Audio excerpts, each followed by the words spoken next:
Ladies and gentlemen, we, people of color, daughters and sons of immigrants, we belong to Europe. I am, we are the story of Europe. Hello everybody and welcome to this new episode of We Belong, the podcast that gives a voice to the new daughters of Europe. I'm Yasmina Viran and I am your host, and today I'm joined by Gendry, which is a singer. Hello Gendry.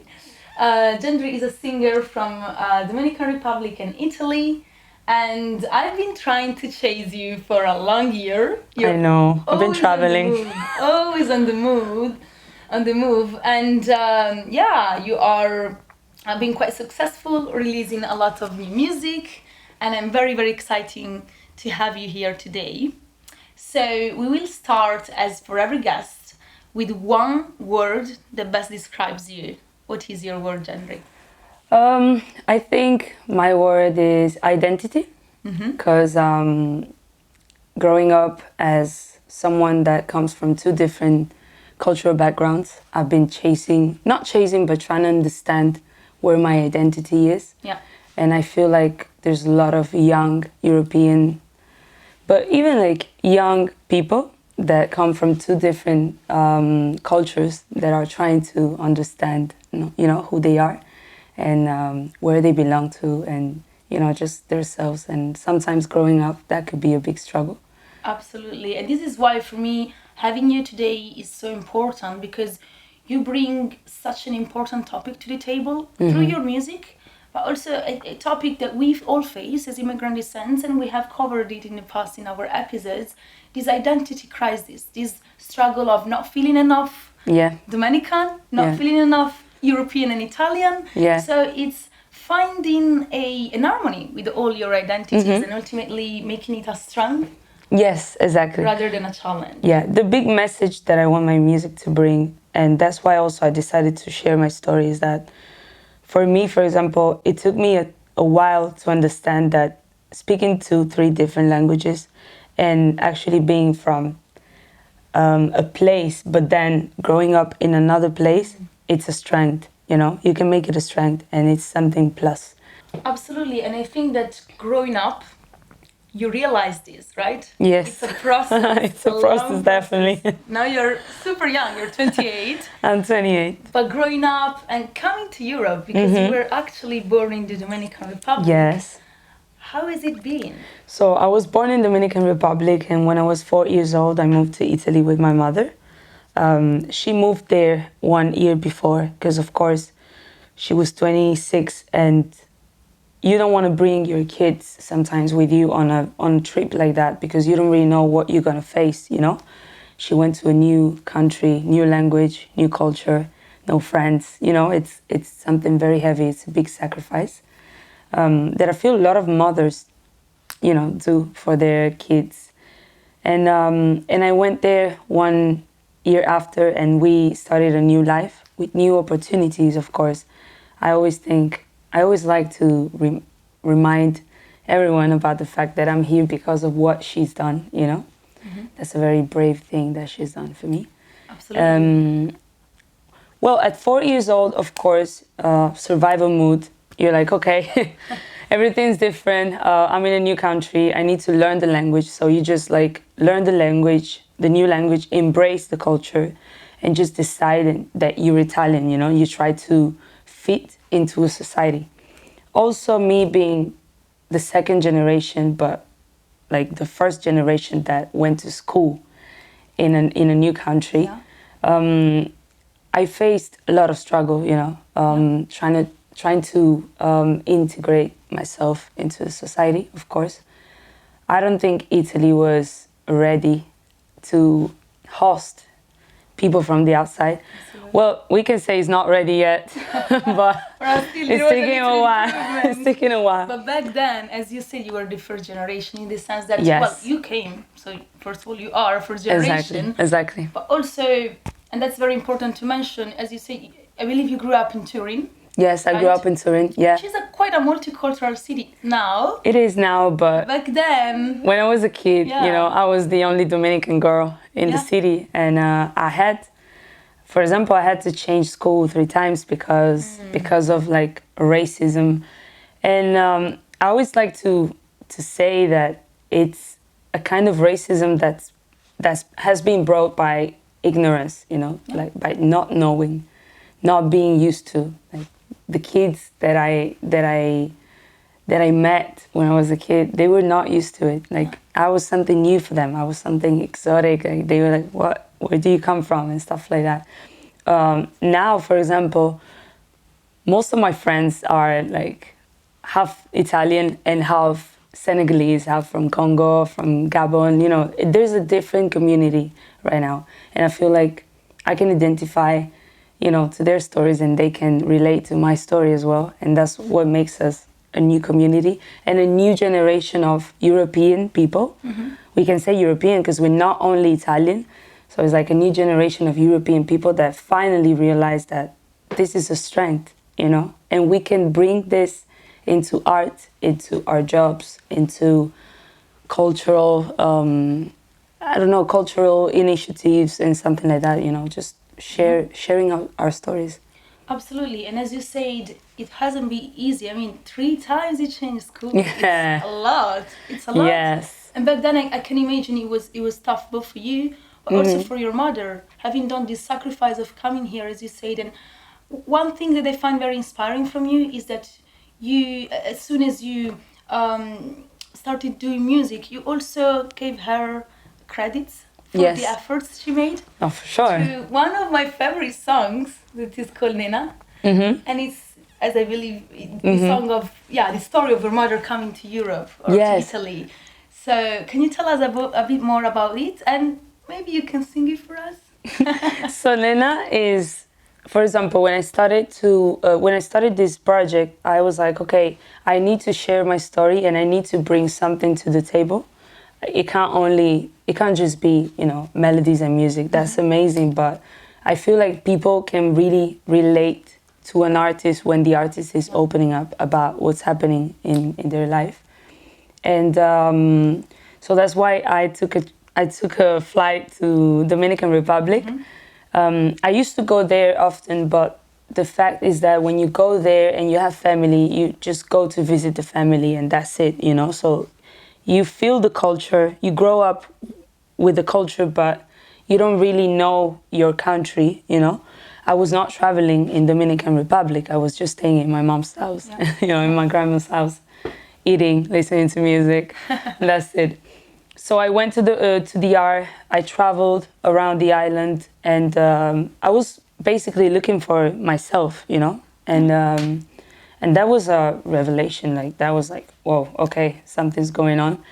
And Nena is about, for example, a story of a mother that sends a blessing to her daughter that's far away because I had a conversation with my mom and I was like, my mom has been always very open with me, you know. She's like, okay, this is what happened, this is what I had to do, and this is why I'm so protective and very strict with me.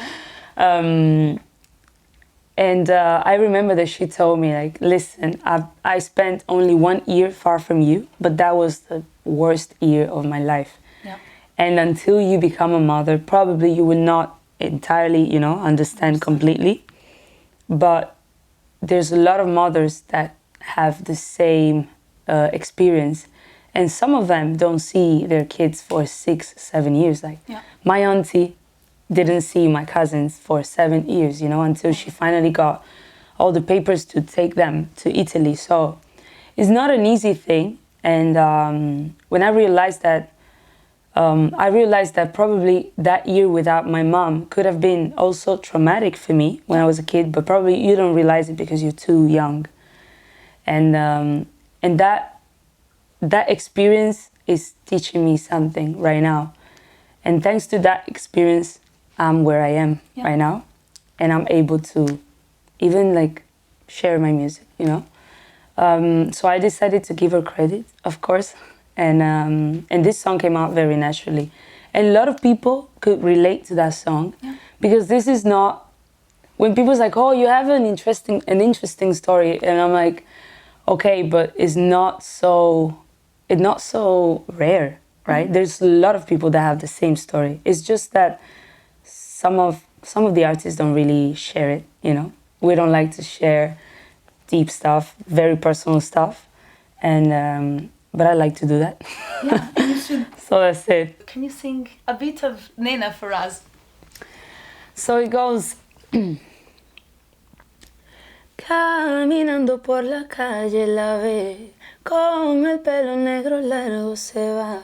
Ella corta la mirada otra vez, los tigres no la dejan pasar. Ay, mi nena, te me libren de los malos ojos, que siempre pueda hacer lo que tú quieras. Le pido al cielo que te dé mi amor. Ay, mi beba, te me libren de los malos ojos. Son las estrellas las que te aconsejan, que el viento te lleve donde tú quieras. Oh my God, goosebumps! I love it. Yeah. It's such a. And I love it because it talks about, you know, like it's this mother giving like a blessing to her daughter, and it's like basically I'm saying, I hope you're protected by, you know, devil's eyes, and I hope the wind can take you wherever you want, and I hope you can do whatever you want in your life. So I feel like every mother can connect to it. Oh my God, I love it. It's just so personal to you, to your story, but also such a great story because I'm sure your mother is so proud of you. Yeah, she is. Like, after 28 years, right? Like you coming to Europe at 4 and her making so many sacrifices for you to be here now and realizing your dream, it's just so much hope. Thank you. I know. She always says to me, the most important thing for me is that you and my brothers, like, is you guys are happy, you know, and are doing what you want to do. And there's always going to be struggles. There's always going to be, you know, sacrifices to make. But the fact that you guys have a path and you're following it, that's just, you know, the most important incredible. For her. So, Jandri, we have been talking about the struggle that you faced coming to Europe, but also you have this talent and a passion for music, and you want to make something out of it, right? So how has it been, your journey to become who you are now, a singer? Tell us more about it. Well, as a female artist, I can say that there has been a lot of obstacles, especially in the music industry, you know. First of all, it's, as every industry is not very easy to fit in, and you know, when you're a new artist as well, you can find a lot of obstacles. But another thing is that, for example, I wish there was more of a community between women in this industry, because it happened to me before that women in this industry are trying to like, are not, yeah, there's a lack of support with each other, I feel. And I understand that there's something behind. I understand that probably because we didn't have enough space before. Now it's like a fight to get to that space, and there can't be too many of us because there's not enough space. But at the same time, I feel like everything is kind of changing and evolving and developing. And there's a lot of talks, podcasts, and there's a lot of, there's more knowledge, you know, of this between women. But then when it comes to the facts, you know, it's still a little bit hard to find the real support from other women. Another thing is that I realized from my own experience that there's not enough women in the room, never, you know. Like there's not enough female producers, female sound engineers, female A&Rs, female managers. There's not enough, and that's why sometimes it could be harder, you know, when you find another woman in the music industry. It's like, how do we, you know? But naturally, I'm almost very, you know, I'm always very supportive, you know, with other artists as well, other female artists, and even in the way I work with them, it's very like supportive because I know what we all go through. Exactly. You know what it means, and especially you're super young. You come in this space not only as a woman, but as a young woman, and a young woman like coming, as an immigrant descent with much diversity and difficulty, but that you were not turning to a strength, as you said. So your profile is quite unique, but at the same time you expected probably to have more support. Yes, and it's definitely interesting because, as you said, wherever you go, in positions of power, there is not enough women. And when there is, maybe you don't find that support that you expect. Exactly. And I mean, nobody knows what they had to do to get there. Yeah. That's okay, but I still feel like it needs to come from women that have the strength and the power and the position to help other young women that are coming into this industry, And if we don't start doing it for ourselves, nobody's gonna help us, Absolutely. And I know that this is such an important topic for you because also your music that I listen very regularly, I would say almost every day, especially El Diablo, that for me is such a song talking about what it means to be a woman and empowering yourself through music, but also giving these power vibes to other women, and that's something that you share through your music. So I can imagine that vehiculating such an important message but not receiving this support back, it must be tough. And I also know that you have to do a lot of sacrifices to come here, right? Like for you to be here in Paris with me sitting here, it was a struggle to get you, and this is because you're traveling a lot. Yes. So for the past few years, I believe you have been, always on a flight. Always on a flight. But what I like to say as well is that, for example, this is very hard, as a young person, as someone that's trying to I'm not chasing a dream, I just want to make art, and I just want to share my story and feel good doing it, and the rest just comes with it. But I also feel like I am myself an immigrant, I travel a lot to make this happen. So it's like what my mom done years ago, I'm doing it right now because of course I have family and friends home and, a different kind of life, but I'm traveling because I want to create better opportunities for myself.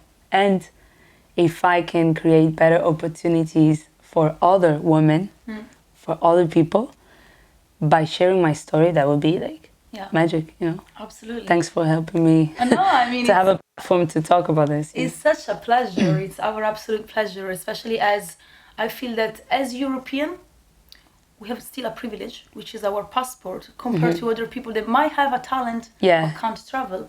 But still, let's recognize the fact that there is not many women like you in the industry in Europe, and there is talents. It's just that we don't tap into these talents.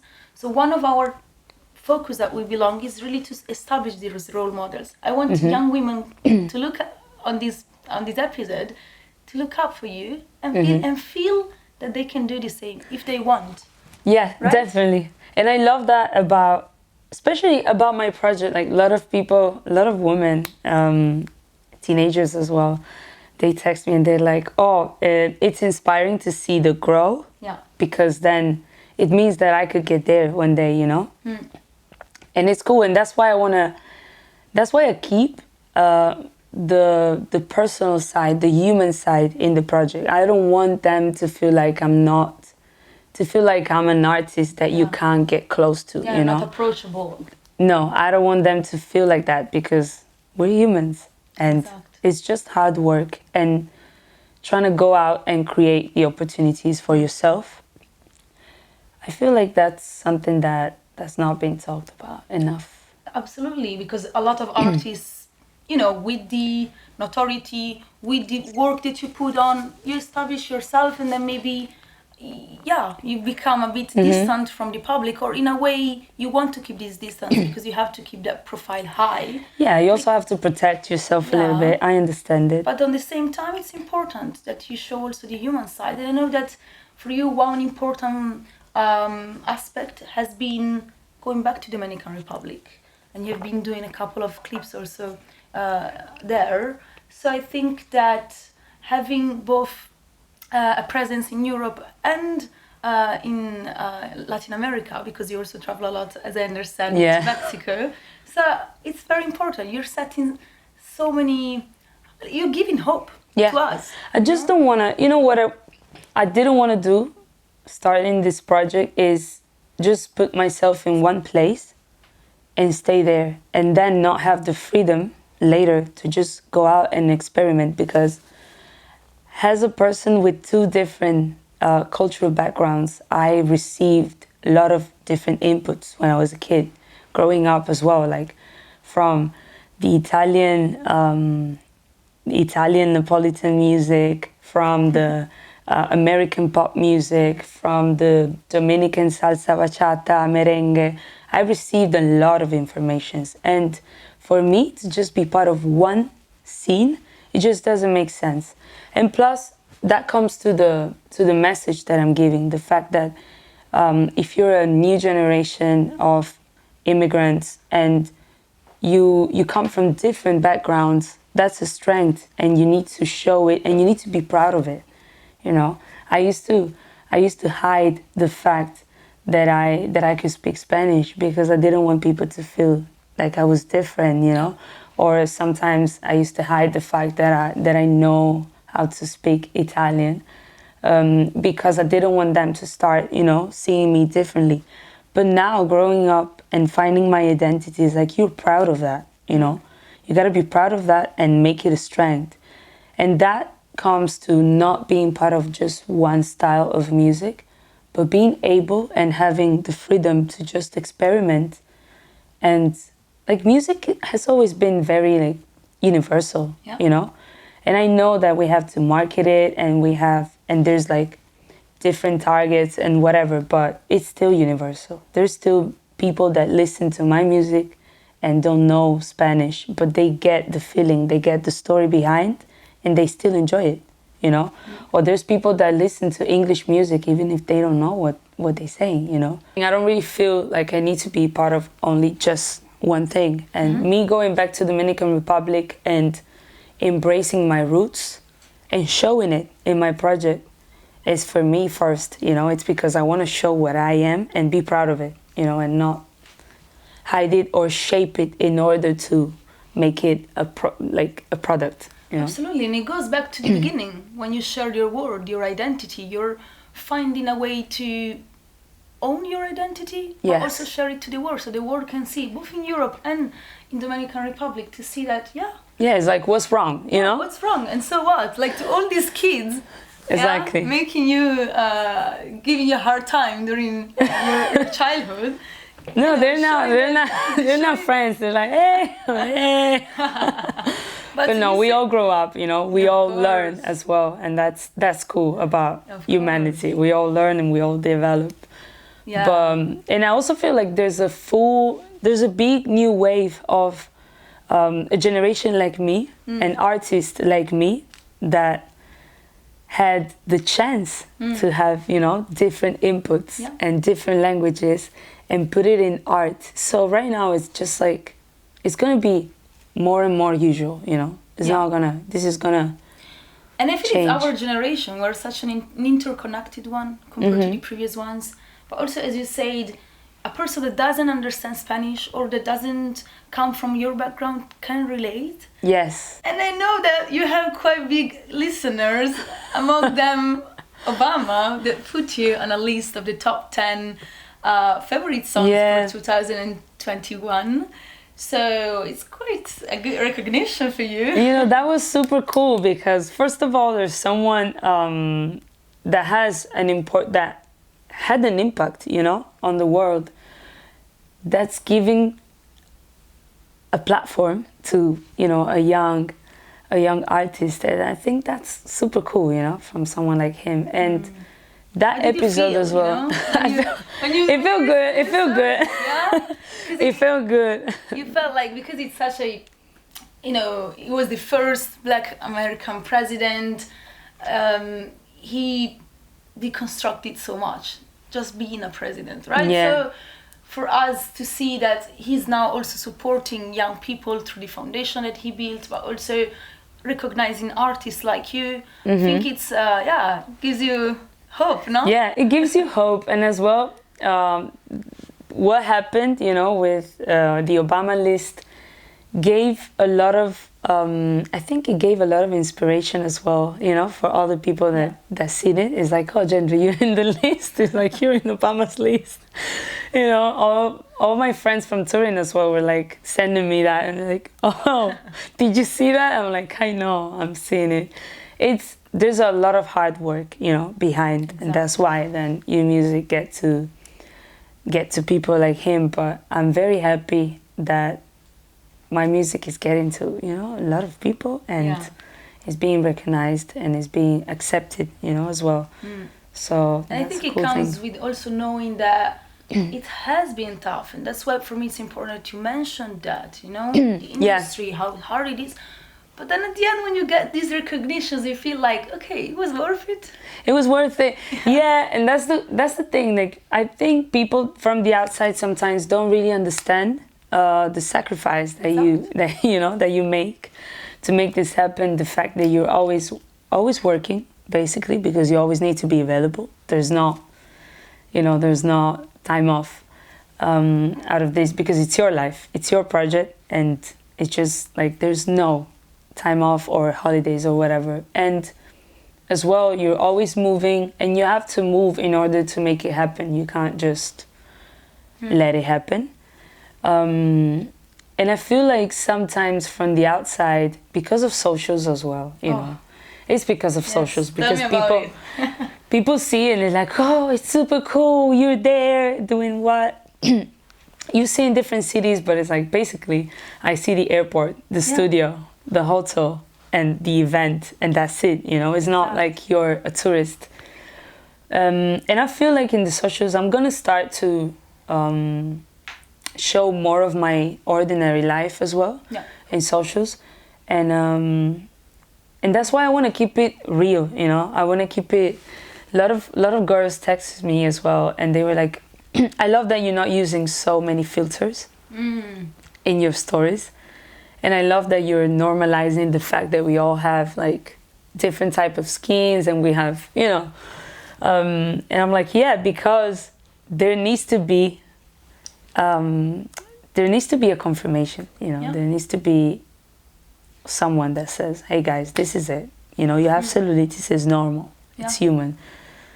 Normalizing, because of course with social media, and especially as you said, the fact that you might, like now we're here because you attended the fashion week.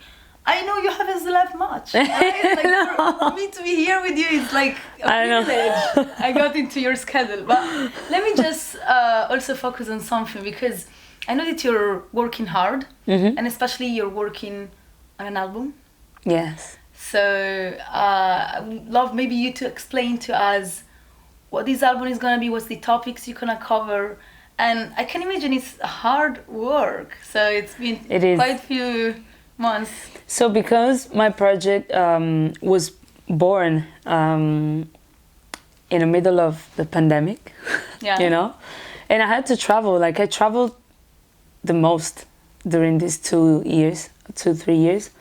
I've been like making music in every country, for real, like with a lot of people in every different country, and so the album is gonna touch that travel topic, and it can be travel for personal reasons. It can be also like a sort of a personal development, like a process, you know, a personal process as you as a person growing up and developing and trying to become something that fit with what you're living right now. Only one style of music, you know. I've always wanted to take elements of traditional music in South America and take elements of that music that I love and that I grew up with, which is electronic music. So I want to mix it. It's going to be a mix of it, and it's going to represent who I am. Who you are.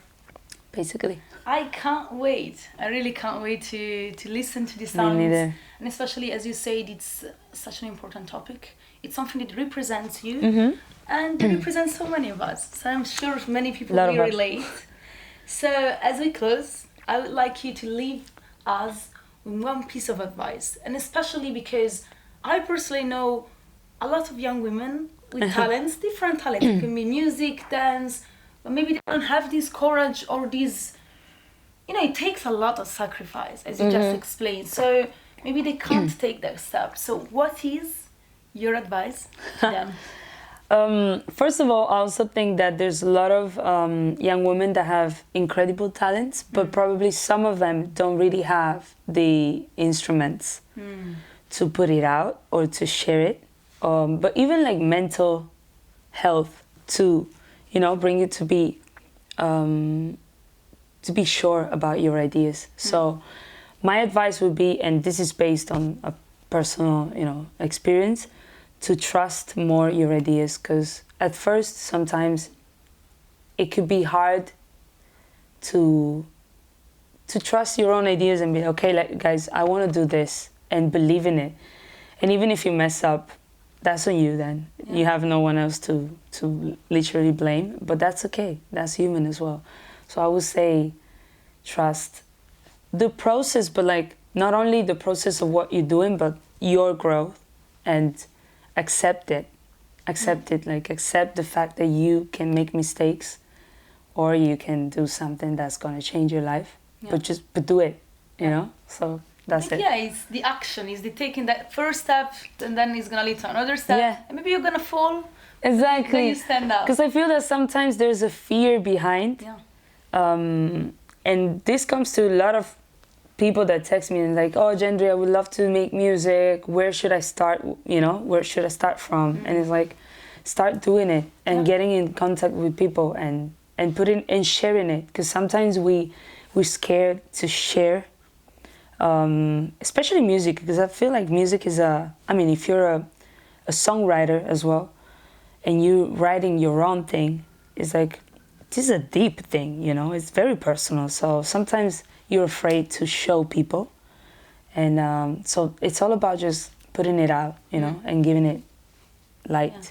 Yeah, and share it with the world, and then see what comes back. Anyway, let's critics see. will always be there. Like nobody will ever fit, in something, and not everybody would like it. It would not be normal, like.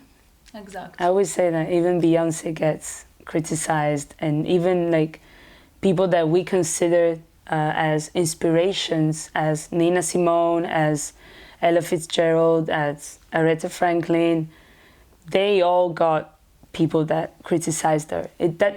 Criticized them. That doesn't mean anything. It's just put it out. Yeah, and I think to conclude is really finding the human side behind the artist and be like, you did it. You have an incredible talent. But, like, I can do it too. Like, exactly. If a person has this talent, they should just try. So thank you so much, especially for this such a natural discussion and sharing a story behind it. Thank you. It is very important for us, how we belong. Thank you for having me. Thanks. You. This was the end of our episode, and you can find us on all platforms and on social media. Bye!